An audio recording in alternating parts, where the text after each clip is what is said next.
અને હવે અન્ય સમાચાર પર નજર કરીએ તો સુરતના સચિન જીઆઈડીસીની એથર કંપનીમાં આગની ઘટના મુદ્દે હવે કોંગ્રેસે ધરણા યોજ્યા।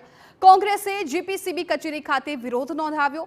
આગની ઘટનામાં 10 કામદારના મોત નીપજ્યા હતા। બેદરકારી સામે કડક પગલાં લેવા કોંગ્રેસે માંગ કરી છે। વિરોધ કરી રહેલા કોંગ્રેસના કાર્યકરોની પણ અટકાયત કરવામાં આવી। ધરણા માટે મંજૂરી ન લીધી હોવાથી પોલીસે અટકાયત કરી।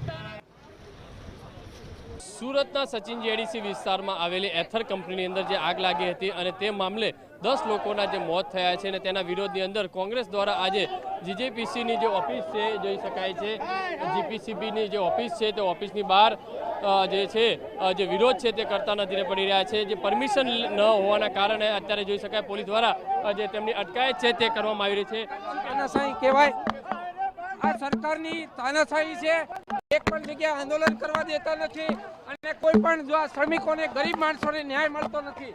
અહીંયા તો માલેતુજાર જે પૈસાવાળાને ન્યાય મળે છે, આ ગરીબોને ન્યાય અપાવવા માટે કોંગ્રેસના કાર્યકરો ધરણા કરતા હોય તો પોલીસ બળજબરી વાપરે છે। રીતે જોઈ શકાય છે કે પોલીસ દ્વારા તમામ લોકોની આજે ઉચકીને જે ડિટેન કરવાની જે કામગીરી છે તે કરવામાં આવી છે। જીપીસીબી દ્વારા જે ઓફિસ છે તેમની ઓફિસની બહાર જે મોટી સંખ્યાની અંદર કોંગ્રેસ દ્વારા જે વિરોધ છે તે કરવામાં આવ્યો છે અને તેના કારણે અત્યારે જોઈ શકાય છે આ સ્થિતિ છે તે જોવા મળી રહી છે। કારણ કે આ કંપનીની અંદર જે આગ લાગી હતી અને જે બ્લાસ્ટ થયો હતો અને 27 જેટલા લોકો હતા તે દાઝી ગયા હતા। શું કહેશો, કઈ રીતનો વિરોધ? આ સરકાર ગરીબોની સરકાર નથી। આ વિરોધ અમે જીપીસીબીના અધિકારીનું રાજીનામું માંગીએ છીએ। પહેલેથી જ ભારતીય જનતા પાર્ટીના પ્રવક્તા હોય એવું વલણ રાખવી રહ્યા છે અને જીપીસીબીના અધિકારી અને ફેક્ટરીના ઇન્સ્પેક્ટર બંને જવાબદાર છે।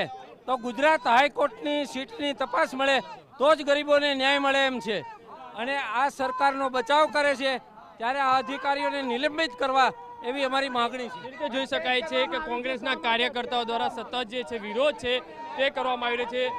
પાંડેસરા પોલીસ દ્વારા તમામ લોકોની અટકાયત કરી જે ડિટેન કરી અને પોલીસ સ્ટેશન લઈ જવાની જે કામગીરી છે તે કરવામાં આવી રહી છે। કારણ કે જે એથર કંપનીની અંદર જે આગ લાગી હતી તેની અંદર જે તે જવાબદાર અધિકારીઓ સામે કાર્યવાહી થાય, ગુનો દાખલ કરવામાં આવે તેવી જે કોંગ્રેસ દ્વારા છે તે માંગ કરવામાં આવી રહી છે। કેમેરામેન સંજય ચંદ્ર સાથે બલદેવ સુથાર, TV9 સુરત।